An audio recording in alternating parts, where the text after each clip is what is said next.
Karong gideklara na sa Department of Health nga aduna nay local transmission sa coronavirus disease 2019 sa Pilipinas. Gina-require ang mga pasahero sa Davao City International Airport nga magsumite og health locator form. Ano ang report ni Argil Relator? Una pa man upila sa check-in counter, dunay nagasuta sa body temperature sa mga pasahero gamit ang thermogun. Sulod sa airport, gisiguro gayud sa pasahero, padulong Manila nga si Noel Paras nga nakasuot siya og mask. Panigurado lang sir, baka hindi natin alam na yung mga passenger na meron.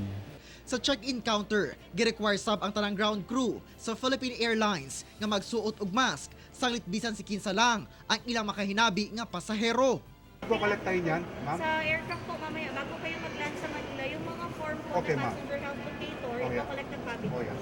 Sabay sa paghatag sa boarding pass sa mga pasahero, ginahatagan sab sila o kining ginatawag nato nga passenger health locator form. Din gina-fill out niya sa mga pasahero, provided silang personal details, ingon man kung doon na ba sila history of travel sa mga lugar nga identified nga doon ay mga kaso sa COVID-19 ug ipasa kini ngadto sa cabin crew.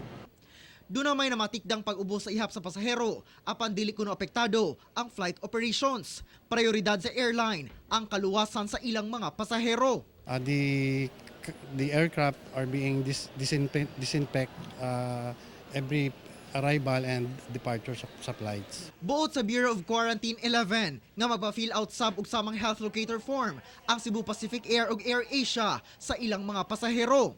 Nadawat na sa kaap ang endorsement sa Bureau of Quarantine labot sa 14 ka nurses nga i-deploy sa domestic arrival area sanglit walay naka-install nga thermoscanner sa lugar. We evaluate the patient kung talagang there is an history of travel, then mayroong sign and symptoms.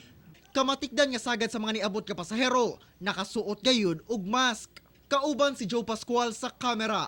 Ako si Argil Relator para sa One Mindanao.